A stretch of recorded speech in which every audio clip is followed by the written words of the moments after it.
O Senhor esteja convosco.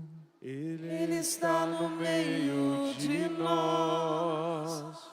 Proclamação do Evangelho de Jesus Cristo, segundo Mateus.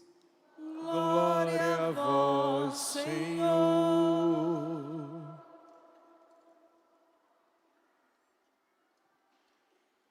Naquele tempo, a fama de Jesus chegou aos ouvidos do governador Herodes.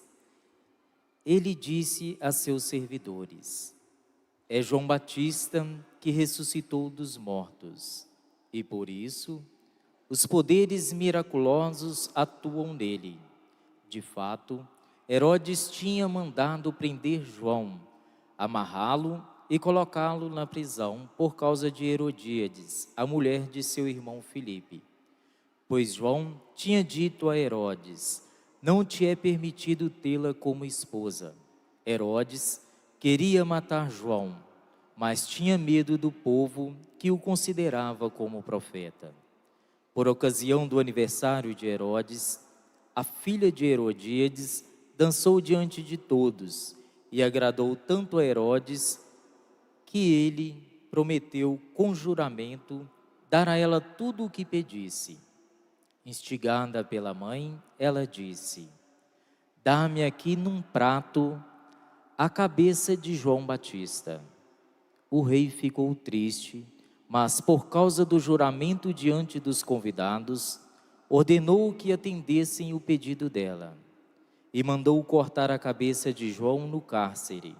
Depois, a cabeça foi trazida num prato, entregue à moça, e esta a levou para sua mãe.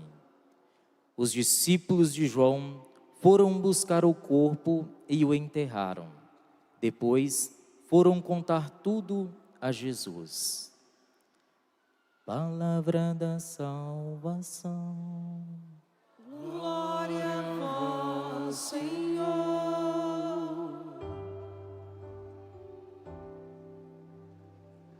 Que as nações vos glorifiquem, ó Senhor. Que todas as nações vos glorifiquem.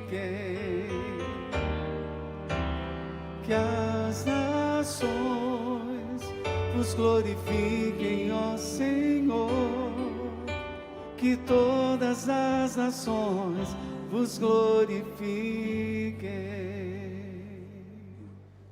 Irmãos e irmãs, que alegria esse acampamento Sara e Tobias e termos esse evangelho hoje. Esse evangelho chega a ser providencial, tanto o evangelho de ontem como o de hoje. Ontem nós tivemos uma família com um filho prodígio. Sinagoga de Nazaré, um jovem prega como ninguém nunca pregou, cura como ninguém nunca curou, e dizem assim: mas não é filho do Zé, da carpintaria, o falecido?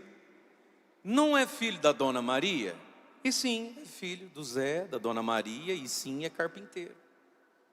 E no evangelho de hoje, nós temos também uma família. Nós temos Herodes, Herodíades e uma mocinha que se chama, não por fonte bíblica a gente sabe, ela se chama Salomé. Ontem, um homem, uma mulher, um filho. Hoje, um homem, uma mulher e uma menina ali que era como que filha. E você viu no que deu? A tragédia que foi. Conseguiram fazer uma festinha do mal e cometer esse pecado terrível. Eles vão ser o motivo da morte de João Batista, que nosso Senhor Jesus Cristo disse: dos profetas nascidos de mulher, nenhum maior do que João. E olha o que eles vão fazer com João Batista. E tudo isso alimentado dentro do ambiente de uma família, de uma cultura familiar. Nós estamos aqui na Canção Nova, e a Canção Nova é uma grande família, feita de muitas famílias ao longo desses anos, e que nos permite hoje nos reunirmos como família de fé católica, né? Tantas expressões da igreja estão aqui, passam por aqui. Ergue a mão para eu ver quem está vindo a primeira vez à Canção Nova. As câmeras conseguem pegar, mantém alta a sua mão, dá uma balançadinha assim.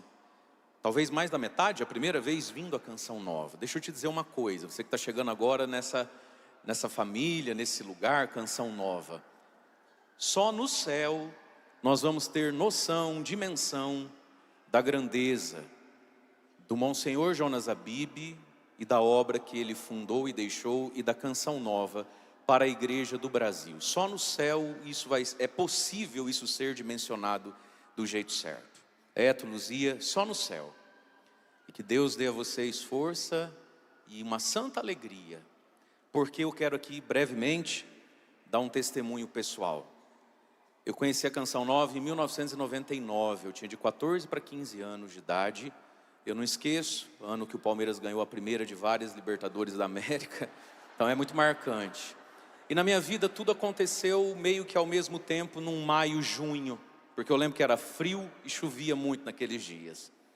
Eis que um dia eu chego da escola e fui na parabólica mexendo naquelas bolinhas lá para tentar achar algum programa de esporte para ver os gols da rodada. E eis que procurando, começa uns canal lá de boi, de cavalo, e entre um momento e outro começa um programa e o Padre Jonas estava pregando. Lá naquele antigo rincão tinha uma lona preta que balançava atrás dele. E ele estava com uma camisa social de clésima, cor caqui, se eu lembro, e o talzinho dele. E naquele dia Jesus foi muito bom comigo. Eu, graças a Deus, nasci beato, nasci em igreja, sempre gostei dessas coisas, graças a Deus. Mas aquele dia algo... Falei, que é isso? Que legal! E fiquei por ali. E comecei a assistir Canção Nova. Eu estava na 8ª série do colégio. E a minha 8ª série, o meu antigo 2º grau, né? Até o dia de ir para o seminário. E depois também muito no seminário, até hoje. Mas, sobretudo ali a minha adolescência, a partir daquele momento, minha vida foi Canção Nova. De manhã, de tarde, de noite, de segunda a segunda, faça sol ou faça praia. Porque na praia eu também achei. Eu falei, pai, vai alugar apartamento, vê se tem parabólica. Senão nem vou. Se não vou para de Canção Nova, vou na praia. E a minha vida foi Canção Nova. E a Canção Nova me estruturou, me evangelizou, me marcou, né? Tanto que quando tiveram lá a notícia que eu ia para o seminário, muita gente lutava no grupo de oração. Por que não vai para a Canção Nova? Tanto que você gosta. E foi tão marcante para mim, que o dia que eu verbalizei e tomei posse para mim mesmo, que eu seria padre, foi num sábado. Eu estava terminando o colégio, eu tinha que estava de manhã, fazer cursinho de noite, tem que fazer vestibular, que curso, enfim. E aí era um sábado, eu estava em casa e estava sendo transmitida uma missa da Canção Nova. A missa acontecia em Aracaju. O Padre Jonas pregando, era a vocação de Isaías e Nelson Correia cantando Anuncia-me, no início da homilia. Eu estava na sala da frente da minha casa, né? E foi me dando uma vontade de chorar. Eu falei, meu Deus, eu não posso chorar, daqui a pouco alguém abre a porta, entra aqui. E a questão da minha vocação do sacerdócio estava presa na minha garganta. Eu não tinha partilhado com ninguém, nem com os meus pais, com ninguém, mas já era muito vivo dentro de mim. Aí meu pai abriu a porta e falou assim, filho, o pai vai com a mãe no mercado rapidinho comprar umas coisas, você fica de olho nos seus irmãos. Eu tenho 2 irmãos mais novos. Eu falei, beleza. E estava muito frio, eu debaixo dos edredom na sala da frente, fazendo o que eu fazia. Tocar violão, assistir Canção Nova. E livro do Felipe Aquino, né? E aí meu pai saiu com a minha mãe. 40 minutos eles voltaram. E eu comecei a chorar muito. E depois é que eles me contaram. Meu pai chegou no carro e falou assim para minha mãe. Falou, amor, eu acho que o Júnior, porque eu sou Mário Augusto Arturi Júnior. Eu acho que o Júnior quer ser padre e não tem coragem de falar. Ele está na idade, está na época, está nos meios de decidir o que ele faz ano que vem. Eu acho que ele quer ser padre, não tem coragem de falar. E mais, eu acho que ele devia ser padre. Aí minha mãe se fez de desentendida, pegou e falou assim, por quê? Ué, por quê? Eu não conheço ninguém que gosta mais dessa Canção Nova, de igreja, do que ele. Ele vive isso, ele come isso, vai fazer o quê da vida dele? Devia ser padre, porque se Deus não chama isso aí para ser padre, chama quem para ser padre? E a Canção Nova o dia inteiro, de oração toda semana. Aí minha mãe falou assim, eu também tenho pensado isso. Eles nunca tinham conversado isso. Meia hora, 40 minutos depois, terminando ali a música do Padre Jonas, do diácono Nelsinho, eu escuto o barulho do carro, eles entram. Eu escuto aquele barulho de sacola na cozinha, eu me desinchando, tentando me recompor, né? E meu pai, ele é muito espontâneo. Ele, sem bater na porta, abriu a porta. E eu debaixo do edredom, tudo com o nariz escorrendo, né? Ele olhou para mim e falou assim, ei, meu palmeirense, vai ser padre ou não vai ser padre? Quando é que você vai abrir o jogo com o teu pai? Falei, it's now or never. é agora. Eu falei, é Deus, né? Eu acho que eu vou. Ele falou, o quê? Você vai ser padre? Eu acho que eu vou. Ele falou, amor, vem cá, deixa esse menino para lá, vem cá, senta aqui. Sentaram no sofá e falou assim, fala, o pai quer te ouvir. A mãe quer te ouvir, a gente quer te ajudar. Foi tão marcante para mim, foi tão minha amiga, foi tão minha companheira, a Canção Nova e o carisma dela, que hoje eu sei que vários de vocês me acompanham todos os dias, mas nós não nos conheceríamos. Eu poderia talvez até ser padre, eu acho, porque Deus é Deus, mas nós não nos conheceríamos. Eu não teria talvez algumas características que eu tenho, não fosse a Canção Nova. Ergue a mão para eu ver quem gosta um pouquinho de mim aí, para eu ver. É um tantão, você viu? Você está devendo um pix para a Canção Nova. E por que eu te digo isso? Dia da minha ordenação sacerdotal, e eu fui ordenado padre, eu vou fazer 14 anos de padre agora em dezembro. Então eu fui ordenado padre um pouquinho antes do boom de Instagram, Facebook, não tinha. Era o WhatsApp, nem o WhatsApp, né? MSN e Orkutzinho. Na minha ordenação sacerdotal, no final, o ordenando sempre faz agradecimentos, agradecer a família, né? A igreja, tarará. E lá eu gastei e dediquei algumas linhas à pessoa do Padre Jonas, à obra Canção Nova. Muita gente nem entendeu. Mas a Bíblia diz, a quem a honra, a honra. E eu devo muito, acho que eu devo tudo talvez à Canção Nova. Esse lugar é muito santo. E você que vem pela primeira vez, talvez há pouco tempo conhece, nós somos muito felizes, né? Muito gratos. Deus abençoe e recompense. Então, Deus abençoe e recompense. De 3, amém. E no céu, Deus mostra o tamanho das coisas, né? Isso que já na terra a gente sabe também, a grandiosidade disso tudo. Deus é como... E eu te assistia, mulher. Eu falava assim, será que um dia eu vou conseguir falar, sem tropeçar, igual essa mulher fala, igual a Luzia? Ixi, eu era Luzia Futebol Clube. Amém. Amém. Glória a Deus. Amém. Diga comigo, uma família. Abre a boca, miserável. Fala uma família. Vocês estão emocionadinhos? Vamos terminar de emocionar? Então, olha lá, no 3, faz assim. Pronto. Vamos, podemos? Sim ou não? Diga comigo, uma família para o bem, uma família para o mal.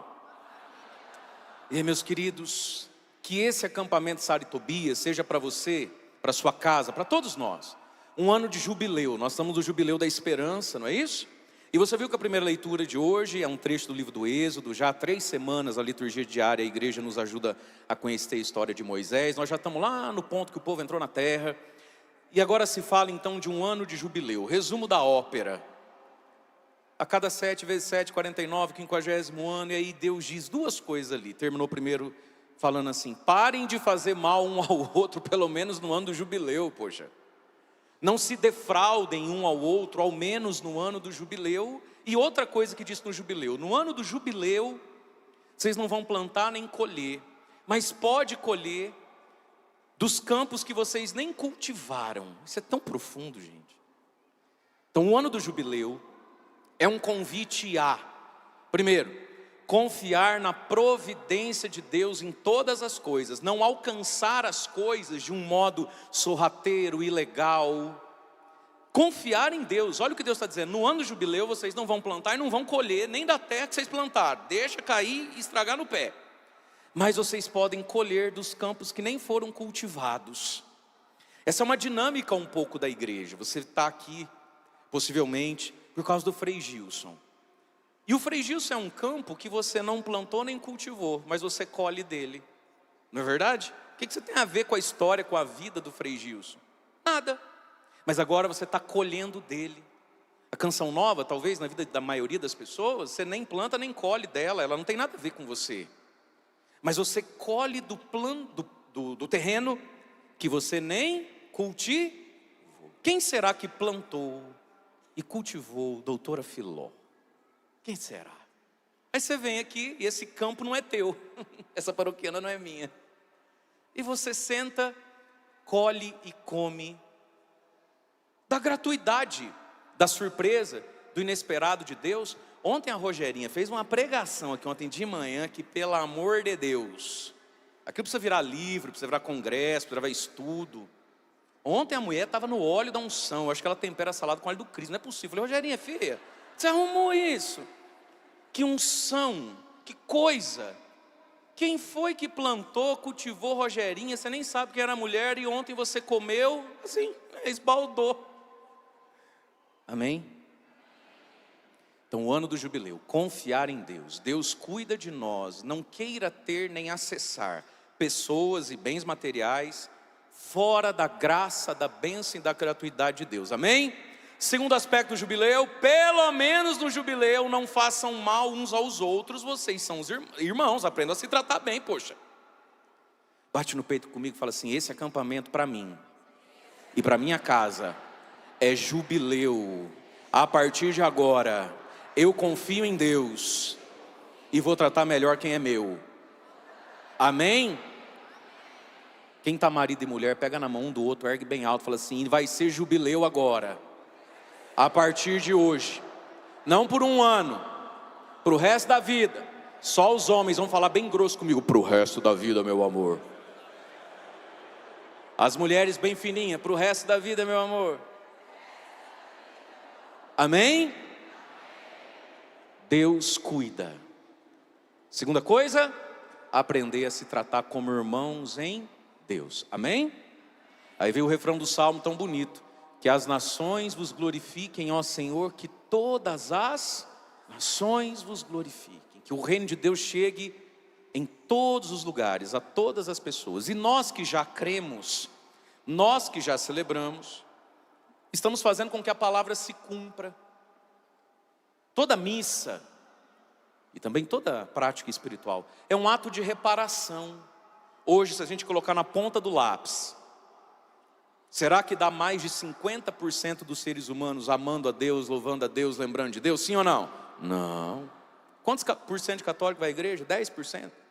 O que eu acho uma conta muito otimista. Eu não consigo ver que 10% dos católicos são praticantes. Não são.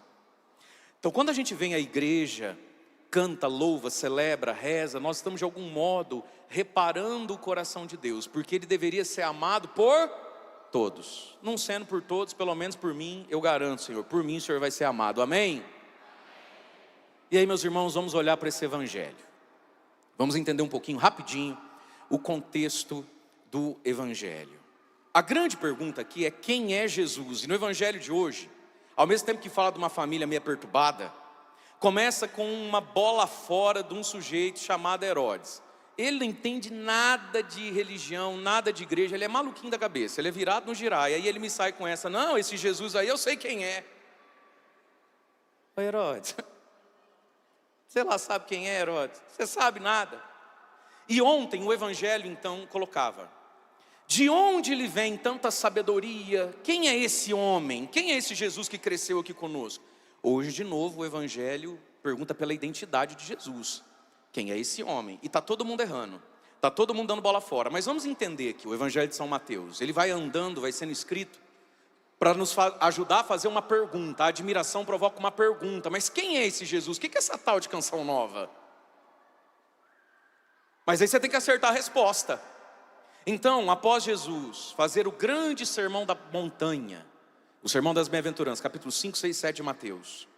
Depois dele ter feito muitas curas e milagres, ele começa a ser rejeitado pelo seu povo, pelos líderes do povo, pelas questões do sábado. Porque num dia de sábado ele pega as espigas para comer, num dia de sábado ele exorciza um homem. E ali vai começar todo um debate ao redor de Jesus. Jesus vira um ser polêmico. Igual o Frei Gils. De vez em quando vem umas polêmicas, coitado do Frei. Isso é católico, gente. Qual é o problema do Frei? Ele é católico. Ele faz as coisas, né? Não vê umas polêmicas? A canção nova, lá na sua paróquia, começa um tipo de retiro para jovem, vira polêmica. O povo da igreja adora um bafafá. Nossa Senhora. E começa um bafafá ao redor de Jesus. Jesus vira uma pessoa polêmica e controversa. Amor e ódio. E aí então, eles vão pedir um sinal para Jesus. E Jesus fala, sinal para vocês para quê? O que vocês vão fazer com o sinal? Se eu sinalizar que é para lá, você vai? Então eu não vou sinalizar. A partir de hoje eu sou um sinal de Jesus. Jonas, o sinal de Jonas. Jonas é o profeta que não fez um milagre, não fez uma cura. Gente, não curou nem uma encravada, nem enxaqueca, nada. Jonas não fez um milagrinho de nada. E é o profeta de uma pregação só, ou converte ou vai para o inferno.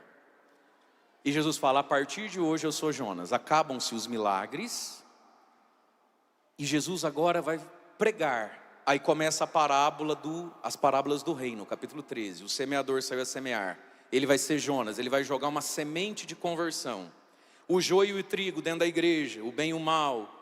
O evangelho que é como grão de mostarda, pouquinho de fermento, mas também é como pérola preciosa, que a gente precisa deixar tudo para possuir. Também é como rede ao mar, que pega tudo que é tipo de peixe. E eu não entendo porque o povo assusta e desanima com a igreja. Fala, eu não vou mais na igreja.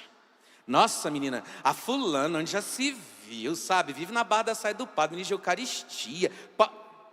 O fulano vive lá rezando, xalabarecandarabai. Vendi meu carro para ele me deu os 4 cheques, os 2 caiu, os outros 2 voou. Eu não vou mais na missa. Meu irmão, Jesus já falou que entre nós tem tudo que é tipo de peixe. Tem piranha. Tem peixe-boi. Tem cascudo. Tubarão martelo. Tem de tudo entre nós. A comunidade cristã, a igreja, tem de tudo. E aí Jesus conta essas parábolas para explicar aos próprios discípulos o que estava acontecendo com ele. Porque os discípulos começaram a ver engraçado, a gente é apaixonado nesse Jesus, os meus cunhados falam mal. A gente deixa tudo para andar com Jesus. O seu fulano lá que é dos fariseus, de igreja, fala que Jesus é endemoniado. Então Jesus conta essas parábolas para explicar o que sempre vai existir. Diante de Jesus você escolhe. Você se admira ou se escandaliza. E aí vem o evangelho de ontem. Jesus vai pregar na sua terra, na sua sinagoga, santo de casa não faz milagre. E a gente viu o evangelho de ontem. Eles ficaram escandalizados. E ontem Jesus fracassou em Nazaré. Hoje, de novo, a mesma pergunta, quem é ele? Lá dentro do palácio do homem mais poderoso, mais rico da província, da região e mais devasto também que havia. E ontem, a confusão, o tropeço, era por causa da humanidade de Jesus. Você já reparou? Vem com o padre, comigo. O povo gosta de umas ideias exóticas, não gosta? Ao invés de ser católico padrãozinho, o povo quer inventar a roda. Aí daí você está lá na paróquia, chega lá o padre, sei que o senhor é ocupado, diz, desculpa que está brincando. O senhor já viu esse livro aqui? Nunca vi. Nunca vi o livro, não conheço o autor. Não é que eu tenho uma cunhada, que agora ela está na igreja tal, mas ela já foi da tal e da tal. Quem falou assim que esse livro, porque assim, não sei se o senhor sabe, né? A gente está no ano do escorpião, porque o sol está passando em Sagitário. Você fala, minha Nossa Senhora, chama para vir na missa, confessar, rezar o terço. Não aposta nessas coisas. O catolicismo para muitas pessoas é brega, é cafona. Aí vai para essas coisas misticoide, para esses esoterismos, para essas bagunças. E você já reparou como o ser humano ele está predisposto muitas vezes a buscar Deus, o espiritual, nas coisas mais esquisitas que tem. E aí tropeça no quê? Na humanidade de Jesus. O ser humano não tem muita dificuldade de admitir que Deus existe, desde que seja um Deus conforme a minha cabeça e maluquice. A partir do momento que ele se revela no carpinteiro de Nazaré, as pessoas não estão disponíveis ao carpinteiro de Nazaré. Aquilo que ontem foi pregado aqui, parece que a gente vem na igreja de domingo e de segunda a sábado a gente não consegue entender como é que isso acontece na vida. E aí vira essa fé estranha. Então ontem, de onde lhe vem tanta sabedoria? De onde lhe vem? Ué, da carpintaria do Zé e da Maria, por que não? Por que um casal assim, uma carpintaria, não pode produzir um filho desse tamanho? Por que tem que ser exótico, excêntrico? Por que tem que ser do mais caro, do mais pomposo? Então eles tropeçam na humanidade de Jesus. E ontem tinha uma pergunta ainda. A irmã dele. E eu não vou gastar tempo aqui explicando para você que as irmãs e o irmão de Jesus é tudo primo. Jesus, vamos, supera, porque me deram pouco tempo hoje. A com minhas missas lá no Santuário de São José, eu queria 3 horas. Aqui falar que eu tenho no máximo 1h50. Falei, meu Deus, como é que eu faço? Vem comigo, vem comigo. As irmãs dele, dá o nome das irmãs. Depois você lê lá, Padre Mário capítulo 12, versículos de 19 a 20. Eles disseram assim, Mas a irmã dele não é a Maria, não sei o quê, que comprou e está devendo no mercado? Os irmãos dele não é o Tiago, o Judas e o fulano, que quarta-feira passada foi jogar um futebolzinho, ele quase me arrancou a perna fora. E eles começaram a tropeçar na família de Jesus. Eu estou fantasiando aqui para você, que é para você ficar comigo. Mas a família de Jesus, a Bíblia não diz que eles eram santos, esses primos, essas tias, nem eram pecadores. Mas aqui, queridos, quantas pessoas estão querendo Jesus sem a família de Jesus? Qual é a família de Jesus? A igreja. Não tem Jesus sem a igreja. Essa é a hora, eu vou até virar de costas para ninguém ficar constrangido. Essa é a hora, minha filha, que você belisca o teu marido até ele falar aleluia. E fala, você está ouvindo o que o pai está falando? Bem, não tem Jesus sem igreja. Não tem esse negócio, ai que eu rezo em casa, mulher, Deus sabe do meu coração. Posso voltar? Você já beliscou ele, mulher? Já, voltei. Não, para o senhor não ficar constrangido. As pessoas querem Deus, mas elas não querem a humanidade que rodeia Deus. Sim ou não? Se você quer Jesus, meu irmão, você vai levar a família dele junto. Os primos, as tias, a avó, a paróquia, a capela, a estrutura, e é assim que é, não tem como ser diferente. Não tem Jesus, eu e Jesus. Não tem Jesus sem a comunidade de Jesus. E eles tropeçaram na humanidade de Jesus. Essa fé boba, infantil, egoísta, esotérica, excêntrica, mimada, de entre eu e Deus. Não, é entre você e Jesus. Mas entre você e Jesus tem padre, tem diácono, tem seminarista, tem a freira, tem a dona da sacristia, toda a paróquia tem. Tem um menino do som que às vezes acerta os microfones, às vezes fica, tem.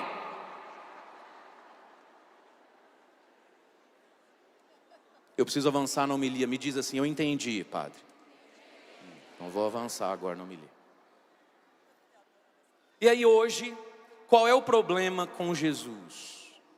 O problema hoje é a culpa. O problema hoje é o sentimento de culpa e de impureza desse homem, chefe de uma família bagunçada, Herodes. Como é que é o nome dele? Herodes. Começa então o evangelho. Naquele tempo chegou aos ouvidos de Herodes a fama de Jesus, lá no palácio dele. Bonitão, playboyzão, vivia no... Imagina que ele ia vir na canção, imagina. Que nada. Mas chegou lá a fama. E ele, que era um homem perverso, mundano, vivia tudo errado, virou teólogo. Vocês estão sabendo do Jesus, rapaz do céu? Parece que tinha uns leprosos. Diz que anda na água. Na água? Eu não. Mas diz que anda na água. E começou. Outro dia lá, que faltou comida, ele fez uma benção lá, um tal de eucaristizar, deu eucaristia, deu graça, eucaristizem, conjugou um verbo grego lá. Rapaz, não é que foi pão para tudo que é lado? E o Herodes ali, na cachaçinha dele, me manda essa. Não, eu sei quem é. Às vezes, quanto mais pecador, mais mundano, mais convicto é, né? Você não tem na sua família? Você tem, não tem? Anda tudo errado, sabe nada. Não, porque eu não concordo com esse negócio de padre não casar assim. Eu respeito. Não tem, tá vendo? Não tem essas coisas? Porque eu não concordo com essa pizza. O Herodes manda. Não, isso aí é João Batista que ressuscitou dos mortos. Por isso os poderes miraculosos atuam nele. E aí o evangelista vai narrar para nós a história do Herodes com o João Batista. Ele ficou com mania de perseguição com o João Batista. Sentimento de culpa. Aí vem a história. De fato, Herodes e João tiveram um problema, porque o João denunciava o pecado dele, porque ele vivia em adultério. Essa mulher não é tua mulher, devolve essa mulher, isso aí não é casamento. Ele acabou sendo o motivo da morte do João, e aí que está, ele arrancou a cabeça do profeta, mas não consegue tirar a própria consciência. Ele silenciou a voz de um pregador, mas ele não consegue tirar a palavra do mundo. E agora ele vive com isso na cabeça. Tudo que acontece é porque eu matei o João. Não tem gente que é assim? Queridos, nós precisamos de uma graça na vida, nos confessar e confessar bem. E confessar bem, às vezes, é um combate espiritual, porque algumas coisas que a gente já fez na vida nos humilham muito, nos envergonham muito. E aí às vezes você vai confessar, você fala de um jeito que é como se o padre tivesse que deduzir o que você quer dizer. E talvez você fala de um outro jeito que deveria ser dito, porque é humilhante. E essa já é a penitência e a cura da confissão, né? Mas veja, meu amado, minha amada, olha o que aconteceu com esse homem. Tem nada a ver as curas de Jesus com a cabeça do homem que se arrancou, mas ele consegue fazer esse nexo. Quantas pessoas não conseguem desfrutar a graça de Deus, vivem debaixo de temores há anos e anos. Aí você está indo para algum lugar, o pneu do seu carro fura. Você já volta 20 anos no tempo e fala, é porque um dia eu gritei com a minha mãe, é porque um dia eu bati no meu filho, é porque um dia aquela primeira namoradinha eu mandei ela fazer ela aborto. É pecado, mas não tem nada a ver com o pneu furado.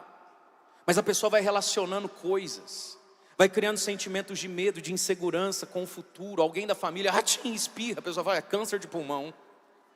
Calma, não é nada, tá todo mundo meio gripado, mudou o clima, relaxa. Não, porque, meu Deus do céu, só de imaginar de perder alguém, aí você vai cavucando a pessoa, isso vem de algum pecado, às vezes de alguma vergonha não confessada. Não tem nexo nenhum. Então, confessar e confessar bem os pecados que temos, amém? E aí nós temos um homem aqui, de onde é que ele tirou que a unção de Jesus é o João Batista que voltou dos mortos? Ele não entende nada disso, ele está palpitando. E mais uma vez Jesus não é conhecido, agora não pelos religiosos, mas por um homem que é impuro. Porque nosso Senhor diz nas bem-aventuranças, bem-aventurados, felizes os puros de coração, porque eles verão a Deus. Meus amados, a impureza, e não só também, mas não só a impureza sexual. A pessoa quando ela é impura, impuro é todo aquele que tem uma segunda intenção em tudo. Então ali, bem-aventurados os puros de coração. Jesus está falando da castidade? Sim, mas não só. Puro é todo aquele que quer uma coisa só naquela coisa. Você convive com muitas pessoas que não são puras moralmente, afetivamente, mas também não são puras nas suas intenções. Tudo que a pessoa fala com você nunca é só aquilo. Amanhã ou depois você descobre que tem mais alguma coisa ali. A pessoa ela vai entregando aos pouquinhos, ela vai te abraçando, ela vai te pegando. E Jesus está dizendo que os puros verão a Deus. Portanto, quem é impuro não vê a Deus. O que significa que o impuro não vê a Deus? Jesus está falando que depois que morre, não vê Deus, porque não é para lá que você vai. Mas ver a Deus ou não ver a Deus não é só depois que você morre, é já nessa vida. Você consegue ver a Deus na vida? Se você é puro, você vê Deus. Você vê Deus nesse lugar, na fé das pessoas, nas histórias, na criança, na natureza. Você vê a Deus às vezes lá na sua comunidade, lá onde você participa. Vai um padre velhinho, surdo de uma orelha, ele já fala abaixo e o microfone ainda vai saindo da boca, e você vai dando um desespero em você, que você fala, padre, aí ele... Aí ao invés de você falar assim, nossa, pelo amor de Deus, o bicho tinha que mandar um padre mais novo para nós aqui, um padre mais jovem, um padre mais vivo, sabe? Véia ruim. Se você é pura, você olha e fala, um dia ele foi jovem, deu a vida dele toda para Jesus, né? Até admiro o padre fulano, véi surdo, ainda vem rezar a missa para nós, né? Que fé bonita que ele tem, né? Quem é impuro não vê Deus no padre velhinho. Tem que ser um padre jovem, multitalentoso, plantando bananeira na sua frente. E olha lá ainda, sua chata. Ver a Deus, não é só depois que morre. E não vai ver Deus depois que morre quem não vê Deus aqui agora. A pessoa chega na canção e fala, gente, que coisa mais linda. Nossa, e eles vivem de doação, né? Ai, Deus é muito bom, gente. A pessoa até emociona, outro já entra e fala, quanto será que custou para fazer isso aqui? Como é que o impuro não vê Deus em nada, nem em ninguém. Então Herodes é um homem impuro, mau. Agora vamos para a história do Herodes, para a história dessa família problema aqui. Herodes tinha mandado prender João, amarrá-lo, colocá-lo na prisão por causa de Herodíades, mulher do seu irmão. Olha só, onde ele foi arrumar a mulher. Tanta mulher para arrumar, ele quis pegar do irmão. E ela quis ser pegada também, né? Dona Herodíades. Quando não quer, dois não briga, Herodíades. Mas vem cá. Toda essa tragédia, esse homem que se tornou quase que um bicho, um ser deplorável, por causa da mulher do seu irmão. Homem e mulher foram feitos para ser uma bênção um para o outro, amém? Deus criou Eva, Rogerinho pregou ontem aqui, para ser um auxílio, e o diabo ataca o que Deus fez para ser auxílio. Olha o que virou esse homem por causa de uma mulher, por causa de uma paixão, de um apego, de uma devassidão, de uma tara, de um sentimento de rixa com o próprio irmão, eu não sei. A verdade é, meus irmãos, que se a gente não se curar por dentro, e a gente só se cura por dentro, olhando para a pessoa de Jesus, dos seus santos, aí a gente se enxerga direito e fala: Jesus, me corrige, me melhora, me liberta, me exorciza, me desencapeta, não interessa. As pessoas não olham para Jesus, e porque elas não olham para Jesus, elas não se percebem. E porque elas não se percebem, elas saem, sabe, destrambelhadas na vida, destruindo tudo, a si mesmo e os outros. Esse Herodes é um homem mal curado por dentro, e porque ele é mal curado por dentro, olha o tamanho de loucura que ele faz. Ele vai pegar para ele a mulher do próprio irmão, ela também não valia muita coisa, por causa da mulher. Mas quantas mulheres? Por causa de um homem, escravo do outro, e o homem e a mulher que foi feito para ser um auxílio para o outro, conseguir ser de Deus, vira um motivo para a pessoa não ser de Deus. De novo, cadê um homem e mulher? Os maridos, as mulheres que estão aí, que é acampamento de casal já isso aqui. Pega na mãozinha e fala assim para ela, os homens só falam assim: meu amor, ainda bem que eu tenho você para ser de Deus. Você me ajuda tanto nisso. Agora a mulher fala para o marido: meu amor, meu bem, você me ajuda tanto a ser de Deus. Fala: ainda bem que eu te encontrei.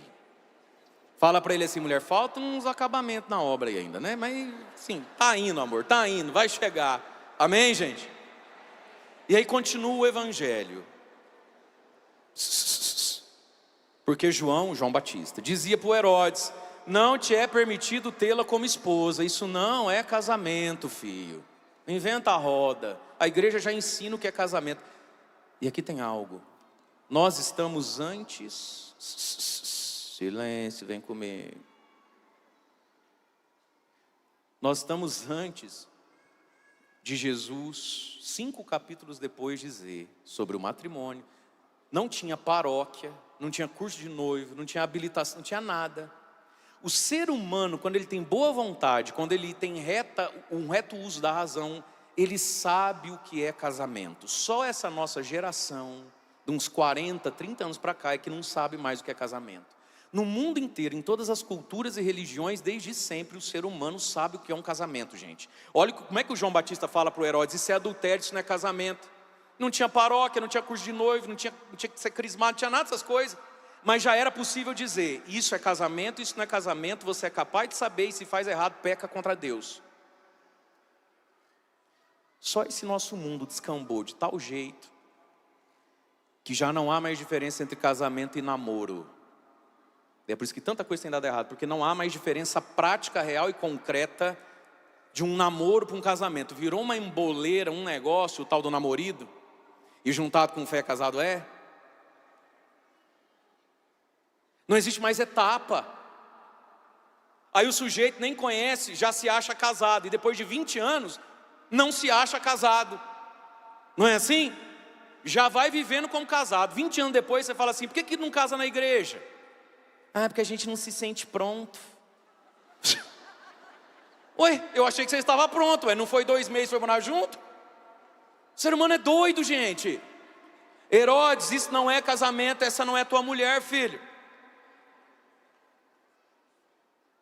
Então Herodes, diz o outro evangelho, gostava de ouvir João, mas ficava encabulado. E nesse aqui diz, começou a querer matar João, mas tinha medo do povo. O povo tinha João como profeta. Diante da verdade, queridos, a gente só tem 2 caminhos: ser humilde, acolher e pedir a Deus força, graça e ter esperança, ou ficar nesse mimimi que você fica. E a gente não vem na igreja para levar essas burdoadas, a gente vem na igreja para ser acolhido. Onde você arrumou isso aí, hein? Onde você arruma esse jargão de novela mexicana? Ó, Maria Cleusa do Bairro Clemente, ó, Humberto Gustavo e Souza. Essa é muito novelizada a sua cabeça. Herodes, junto com Herodíades, seguiram um caminho. Raiva, birra, troca de canal, não quero mais cifrei na minha casa. Entendeu? E aí, meus irmãos, quando a gente não decide, o diabo decide. Olha o que aconteceu. Ele foi cozinhando uma dúvida. Eu sei o que é certo, mas o certo é difícil, porque hoje em dia, se fosse ver, né, mãe? Porque, ai, mãe, eu sei, mas a Tante, a Pante, a Nath, a Rafa, a Dani, a G, a Lu, a Feira, a Mia, a Cá, falou que tipo, nada a ver. Mas minha filha, você não é todo mundo. Aí a menina fica. Não decide não, o capeta decide. Chegou a ocasião oportuna, diz o Evangelho. O Herodes resolveu fazer uma festinha. Imagina o naipe da festa. Chamou os poderosos, os grandes, devia ser tudo homem, tudo mulher, do mesmo estilo dele, do mesmo jeitão dele, que gosta das mesmas músicas, que toma o mesmo tanto de álcool, que tem o mesmo conjunto de valores. Está feito o estrago. E aqui começa uma família, olha só. Ele é o chefe dessa família, que nasceu errada, não está certa, mas ele é o chefe dessa família. Ele promove o quê? Uma festa mundana devassa. Aí a Herodíades, com a qual ele vive em adultério, porque a esposa do irmão tem uma filha. Ela pega a filha e fala assim: dança lá pro teu pai, pro teu tio, sei lá o que é esse homem. É uma bagunça. E no meio da festa, instigada pela mãe, a menina vai e dança pro Herodes, que diz assim: pede o que você quiser, vem comigo. Que música será que era? Olha aqui para mim. Faz assim comigo. Tuf, tuf, tuf. Faz. Tuf, tuf. Seja bem-vindo. Não era, né? Gente, o que faz um homem? Cabeça branca era um cidadão de bem. O que faz um cabeça branca falar para uma mocinha assim: ô filha, pode pedir o que você quiser pro tio, que o tio dá tudo que você quiser. Até metade do reino o tio dá. Que tipo de música estava tocando, que tipo de dança ela estava fazendo, que tipo de perfume ela passou, que tipo de roupinha ela estava, para esse velho ficar desse jeito. Pergunta 2, ele estava sóbrio ou já estava amanguaçado, você acha? Amanguaçado, meu irmão, já estava ruim. E aí tem um problema aqui. A mãe. O que essa mãe está ensinando para essa filha? Que ser mulher é o quê? Arrumar um homem, um velho para bancar. O que essa mãe está ensinando para essa filha? Que a mulher é e vale o corpo que tem. É isso que essa mãe está ensinando. Mãe, você tem ensinado isso para sua filha? Ah, é porque o que é bonito é para mostrar mesmo. Aí a tua filha vai lá e faz às vezes um post no Instagram tão imodesto, de cima para baixo, na diagonal. Verdade ou não é? Verdade ou não é? E faz assim, né? Aquele beijo. Tá tão imodesto aquilo. Você que é mãe e as tias vão embaixo. Gatona da mãe, linda da tia. Ai, tem que mostrar mesmo. Linda, perfeita, Claudinha. E depois vem colocar o nome da menina no bolso da gente pra gente rezar. Eu não vou rezar por ninguém, não. Linda, gatinha. Ai, filha, que linda. A mãe queria ter o corpo que você tem.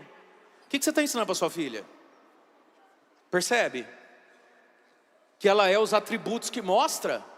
Ah, que mãe doida. E aí, você acha na Bíblia Jesus com 12 anos dando um show, o pai e a mãe sendo honrado. Jesus jovem senhor, 30 anos, de onde vem tanta sabedoria? E essa moça também é uma jovem que também tem pai e mãe. E olha o que ela virou, olha o que aconteceu com ela. E ela não tem personalidade, ela nem sabe o que ela quer da vida. Ela fala assim: ô mãe, ele tá lá, meio bêbado, meio desmaiando, falando que eu posso pedir o que eu quiser. O que eu peço? Ela não sabe nem o que ela quer pedir. E a mãe usa da filha, ao invés de falar assim: ah, filha, pede então o iPhone 16 lá, que custa um rim, um Palio novo, um Celta, já que quer dar. Não, a mãe não quer saber o que a filha precisa, nem o que a filha quer. E a filha nem sabe o que quer, nem sabe o que precisa. A mãe diz assim: pede a cabeça do João num prato. E a menina vai lá e pede a cabeça de uma pessoa no prato. Que facilidade! Entre matar e morrer, viver, fazer mal para o outro, manipular o outro. E tudo isso acontecendo dentro de uma família. Essa família tinha que estar no Sara e Tobias, gente, sim ou não? A Herodíades tinha que estar aqui, sim ou não? O Herodes tinha que estar lá, sim ou não? O povo é doido. Bate no peito e fala, ainda bem que a gente veio. Dá tempo aí de recuperar as coisas. E aí, queridos, que coisa mais triste. Uma família totalmente disfuncional por causa do poder. Do poder que o poder tem, do poder que o dinheiro tem, do poder que a festa, a bebida, a carnalidade tem. Uma família sem virtude, humana e espiritual. É isso aí que vira, ó. Uma tragédia. E agora quem é que tem a culpa, quem é que não tem a culpa? Agora o Herodes nunca mais dorme à noite, porque ele acha que tudo é o João Batista que vai voltar dos mortos para puxar o pé dele. Aí ele não dorme à noite, Herodíades acorda e fala assim, nossa, você não vai dormir? Você não dormiu, eu não dormi também, você mandou matar o homem, você mandou matar o homem. Ah, matamos porque você é aqui, mas também a tua filha do Zé, mas a filha é sua, você não sabe. Aí começa. Que loucura, que loucura.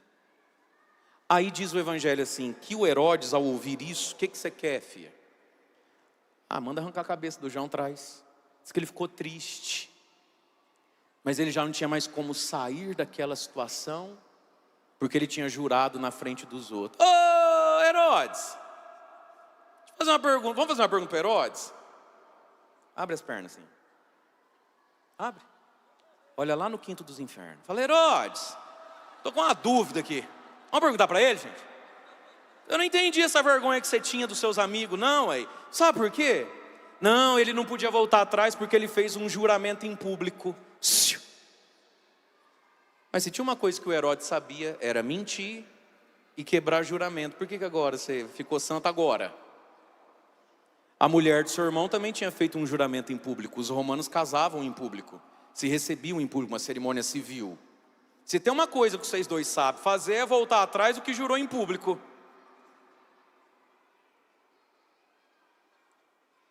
Sabe, meus irmãos, muitas vezes a verdade ela é muito exigente.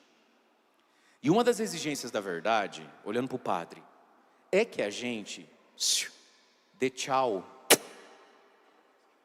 para pessoas e que a gente aguente a solidão da transição que é a conversão. E aí você escuta a verdade, conhece a verdade, mas por medo da solidão não dá o passo, aí você coloca a culpa nos outros. É, porque ele chamou, amor, você sabe, eu nem queria. Eu falei, não, tem que ir para casa, mas é chato não ir bater uma bolinha com os meninos depois do serviço. Complicado dizer não. Ué, você diz não para sua esposa, para os seus filhos, para sua igreja, não consegue dizer não para o Creito, Diu, Pinguim e Edilson?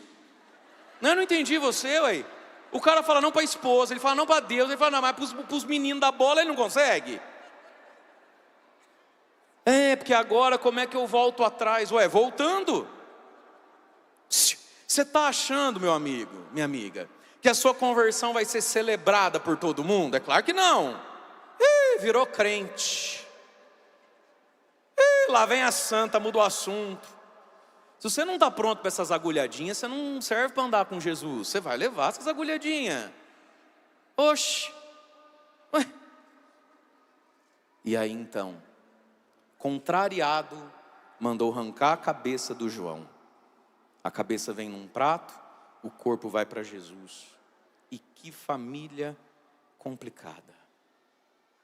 Uma menina ficou no meio de uma situação horrorosa. Mas ontem, um rapaz pregou como nunca na sinagoga, também graças ao pai e à mãe que tem. E aqui, deixa eu terminar. Existe um pecado terrível, que é desonrar pai e mãe. Muitas pessoas não tiveram um pai e uma mãe muito virtuoso. Você é meio que um milagre da graça de Deus, não é? Lá pelo meio do caminho, aos 45 do segundo tempo, Jesus entrou na tua vida. E às vezes a fé que você tem, infelizmente você não deve ela a pai e mãe, porque não foi ali que você recebeu. Mas não tem pecado talvez mais terrível que alguém que tem um pai e uma mãe, diferente da Herodíades e do Herodes. Tem um pai e uma mãe que lembra muito mais São José e a Virgem Maria, e o sujeito sai do avesso. Que história é essa? Então ditados assim, porque a fruta não cai longe do pé. Verdade. Mas também é verdade que às vezes a fruta cai tão pertinho do pé, de um pé tão bom, parece que Satanás vai lá e chuta para a beira do meio-fio. A menininha aqui, se ela é uma fruta que caiu perto do pé, está tudo explicado, porque com um pai e com uma mãe dessa. Mas quantos jovens hoje não são filhos de uma família disfuncional, que não teme a Deus, tem pais e mães dentro da normalidade da vida, e está fazendo o que com isso? Honrar pai e mãe. E muitos de nós, meus irmãos, tivemos pais e mães virtuosos, capazes, têm seus defeitos, mas são muito mais bons do que maus, verdade ou não é assim ou não? Quem aqui pode erguer a mão e dizer assim: obrigado, Senhor, pelo pai e a mãe que você me deu, olha, se eu pudesse eu escolhia de novo? É o meu caso.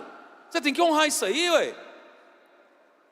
O pecado terrível de desonrar pai e mãe, de desonrar a experiência primeira que temos, e se Deus me livre de estar sendo presunçoso agora, não é para ferir.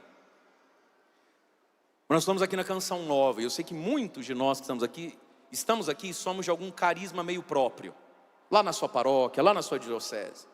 Tem um jargãozinho triste, que uma vez eu ouvi de um frei, sobre a igreja, sobre carisma, mas para nossa reflexão, que diz assim: a primeira geração de algo vive, dá tudo e fica santa, e cristaliza aquilo. A segunda geração vem e começa a adaptar. A terceira vem e trai. E aí Deus, a sua infinita misericórdia, vai buscar, a muito custo, uma quarta geração que talvez venha e refunde. Talvez vários de nós aqui em casa, você é de um carisma um tanto quanto próprio na igreja.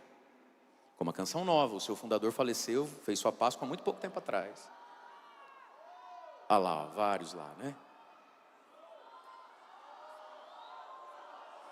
Não estou entendendo. O som. Muitos de nós aqui somos de um carisma, obrigado por avisar, por um carisma muito próprio da igreja. É igual vocês são explicados, né? Não está ouvindo e já grita. Às vezes você vai na missa, depois de 2 horas de missa, é que eu não escutei o que o senhor falou, porque o senhor não gritou. Bem, às vezes muitos de nós, queridos, somos de algo muito próprio na igreja, de uma fundação, de um carisma. O carisma é aquela parte da igreja que te ajuda a amar e a viver a igreja como um todo. Mas é preciso honrar, estar à altura. A fruta não pode cair longe do pé, como Jesus não foi para longe do que aprendeu na carpintaria de Nazaré. Ele honrou Maria e José, e claro, foi muito além, ele é Deus. E não é lindo para você que é pai e mãe ver que o seu filho, a sua filha vai muito além de você? Você fica com ciúme? Você fica com inveja? Ou você se sente recompensado e honrado? Portanto, meus irmãos, honremos os nossos pais. Não existe pagamento melhor para a vida do ser humano que olhar para os seus filhos, seja da carne, seja do espírito, e se sentir e falar assim: valeu a pena ter sofrido, ter suado e ter vivido, estou pago. Não é verdade? Quem é pai e mãe não vive isso na vida? O que você mais quer? É ser honrado dessa forma, ser ultrapassado na santidade, na graça, não é? Que a pessoa vá além de você, e tudo isso começa em uma família. Vamos ficar em pé? E eu quero convidar você a erguer os seus braços, e nós vamos pedir ao Espírito Santo de Deus que nos batize e nos restaure. Ergue os seus braços, pensa na sua família agora, sua esposa, seu marido. Se você tem a graça dos filhos, pensa nos filhos, pensa nos netos, e vai pedindo: restaura a nossa casa, Senhor. Talvez a tua família está ferida e machucada por esse espírito de Herodes e Herodíades, o espírito do mundo, do erro, do equívoco.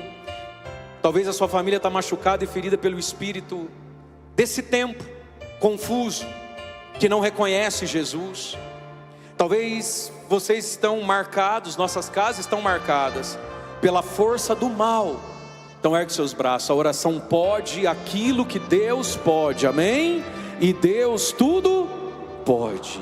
E nós vamos rezar cantando. Vai ser a nossa prece. Restaura a nossa casa, Senhor.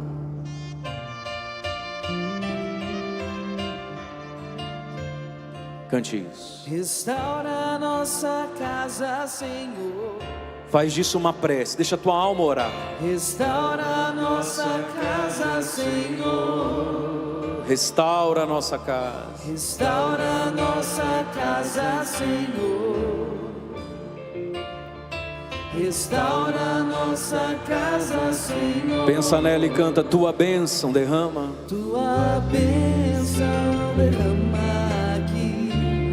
Cantemos uns pelos outros. Nossa casa vem reconstruir. Isso, que lindo. Tua bênção derrama aqui. Sua bênção derrama aqui. Nossa casa vem. Nossa casa vem. Você crê? reconstruir. Se você crê, peçamos com sinais e prodígios. Com sinais e prodígios Sobre nós. sobre nós, derrama o teu Espírito. Com sinais. Com sinais e prodígios sobre nós, derrama o teu Espírito. Quero convidar você a dar a mão para sua esposa, para o seu marido. Segura na mão dele. Segura na mão dela, como prece agora. Pega na mão do seu marido, da sua esposa, os casais que estão aqui. Fica de frente um com o outro, um instantezinho. E eu quero convidar, começando pelo homem. Homem, coloca as mãos assim na cabeça da sua mulher, uma mão no ombro, outra na cabeça.